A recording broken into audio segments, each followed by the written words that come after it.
Melissa, when I asked Chief Roman that, he said that any incident involving a gun is alarming, but he also said that gun-related incidents are up across the state and across the nation this year. Thank you for joining us on WZBJ 24. I'm Ashley Boles. We begin tonight with a tragic story out of Wisconsin. Authorities are on the scene investigating after a car plowed through a crowded holiday parade, killing multiple people and injuring others. CBS News correspondent Tom Hansen reports from New York. Actually, there are lots of changes heading into this school year than last. So what's the main difference for those going into kindergarten? Well, Nisi, it's all coming down to the numbers this year. I spoke with folks from both Roanoke County and Boles County who told me numbers are up for kindergarten enrollment. Right now, I am on top of Susie. Susie is a 12-year-old camel. You can really just hear, I don't know if you can hear the crackle in the mic. Let's see if I can get the mic a little bit closer. Now that we know that the fire was set intentionally, so many more questions are coming to surface.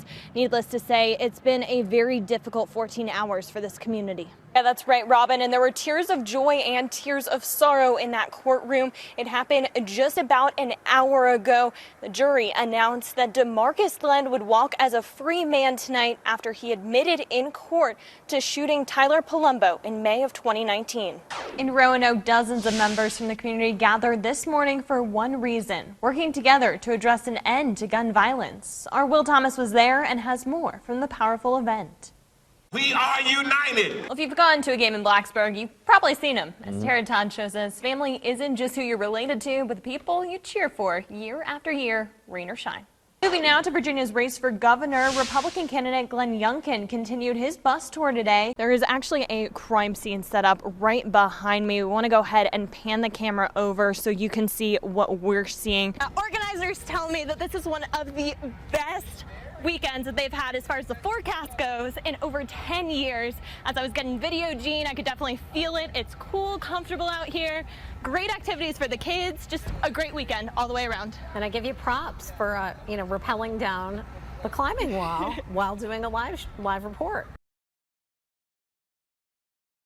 Everybody came outside, and we could see smoke, and we walked over, and we looked over across the street, and the chicken place was gone. A well-loved restaurant. Yeah, I usually used to go there with my family. We used to go there, I'd say 2 or 3 days out of the week. Reduced to boards, nails, and dirt. Charlotte just had an explosion. Durham just had an explosion. And you never think it'd be right here at home. Steve Malloy lives in an apartment complex walking distance from the KFC. He was one of the first people to see what happened this morning and took this cell phone video. He's not alone. Hundreds of Eden residents have been looking at the damage from the Sheetz parking lot, which sits right across from KFC all day. Yes, I wasn't thinking that the damage would be this bad, but looking at this, it's crazy. KFC corporate released this statement earlier, saying in part, "We are devastated by this incident, but most importantly, we are grateful that all our restaurant team members are safe and no one was injured. And the fact that no one was hurt is the silver lining." Thank goodness, and we are so thankful for that, because I could only imagine if it was at lunchtime or dinner time, the problems that we would have had. Police officers often work in pairs, and for Officer Mike Thompson, we're around each other so much that I can tell when he's going to move, when he's not going to move. His partner Loki knows him pretty well. His job is, as a patrol dog, is to apprehend fleeing suspects. He is very good at what he does. The night of July 23rd, Loki was put to the test when a call came in for a spotting of a man involved in several property crimes. He had been known to travel across the pedestrian bridge between downtown and Hotel Roanoke, so that's where Thompson parked. A minute later, Thompson sees the man in question. We make eye contact and start talking to each other, and at that point he kept walking away from me. I asked him not to run, and then I pleaded with him not to run, and he did run. During this initial encounter, Loki was still in Thompson's car, but with a push of a button on the officer's vest, Loki was released. Loki caught up with him first, and he apprehended him on the right arm, and that's when the subject pulled out a pocket knife out of his left pocket. He opened it, Loki readjusted on his arm, and then he dropped that knife. But that wasn't the only weapon the man had on him. The subject then pulled out a taser and activated it. I took him to the ground, and while we were on the ground, he ended up tasing Loki in the neck. I was reaching over his back to get the taser away from him, and I also was tased a couple times in the hand. Thompson got the taser away, but the man also had garden shears and struck Loki. If Loki wasn't wearing his bullet and stab-proof vest, this story would have a much different outcome. There's the hole right behind his rib cage.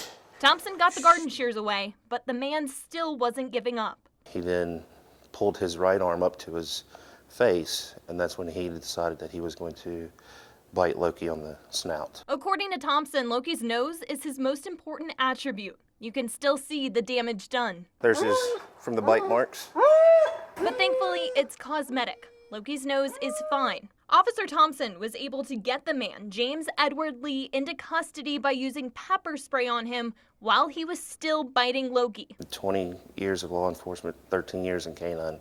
I've never seen anyone actually bite the dog. Loki immediately went to an emergency vet. Thompson got checked out as well. Both were shaken up, but thinking back to the night it happened, Thompson said he and Loki were just doing what they were supposed to do. You think Loki's a hero? Oh, absolutely. He'll take me to danger and he'll get me out of it. That's his job. Pictures posted on social media are often defined as highlight reels. Hi, friends! They're the best of the best. But for Ryan Kress, the posts she makes are brutally honest. This one, which you may have seen on LinkedIn, starts off talking about rejection. 2 years of no's, 2 years of nobody wanting to take a chance on me, being seen as just a liability, or just being instantly Googled and they'd find my name, see my wheelchair and say, no, absolutely not. At 16, Ryan was diagnosed with Ehlers-Danlos syndrome. It's a genetic collagen disorder that makes Ryan's collagen stretchy. About 2.5 years ago, I began using a wheelchair almost full time because my hips, knees, and ankles are very unstable. That's when Ryan stepped away from her career as a nurse to work in hospital case management, a job she loved but wasn't fulfilled by. Being in the hospital and not being able to touch patients was awful. Every time a code would go off, I'd be like, okay, no, it's not me. Compose. More than 10 nursing positions turned her away.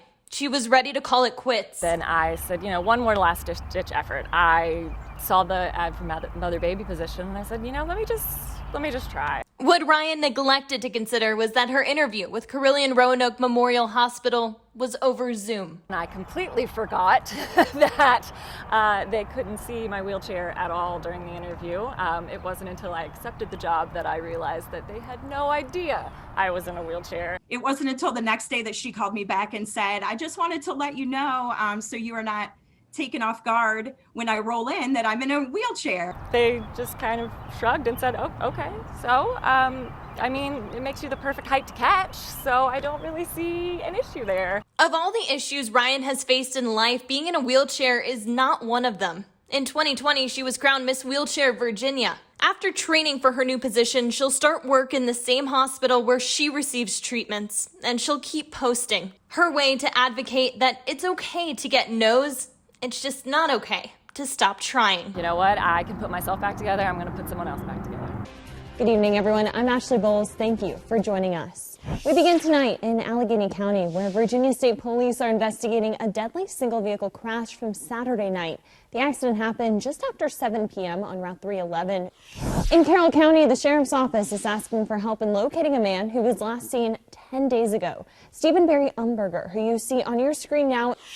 Turning now to your hometown forecast. Here's some shots of autumn from the New River Valley today. Brent, those seasons, they snuck up on us this weekend. Are we going to keep that cool weather throughout the week? Definitely some cool mornings on the way the next few mornings. In fact, it could get cold enough for a couple areas to get some frost. Thank you, Brent. In Roanoke, Go Fest returned to the Star City this weekend, and it was held downtown for the first time in its history. WDBJ7's Will Thomas stopped by today to show us how it went. For the last decade, Roanoke's Rockydale Quarries is bringing one of its haul trucks back into service with a new look. The vehicle's size isn't the only thing that'll make you look. It's also painted purple. Purple is the color represented by pancreatic cancer awareness. In crime news, an assistant to the U.S. House of Representatives Sergeant at Arms has been arrested on child pornography charges. 41-year-old Stefan Biret was charged with 10 felony counts of possession of child pornography, according to court records filed on Wednesday. In Rockbridge County, it was the perfect afternoon for some chili. 4 local churches competed in the Rockbridge County Habitat Annual Chili Cook-Off at Spencer's Home Center to see who could make the best chili. Well, coming up next on WZBJ 24, the Moderna and Johnson & Johnson boosters could get the green light this week. Plus, how the COVID-19 pandemic has taken a toll on mental health worldwide. Details on the other side of the break.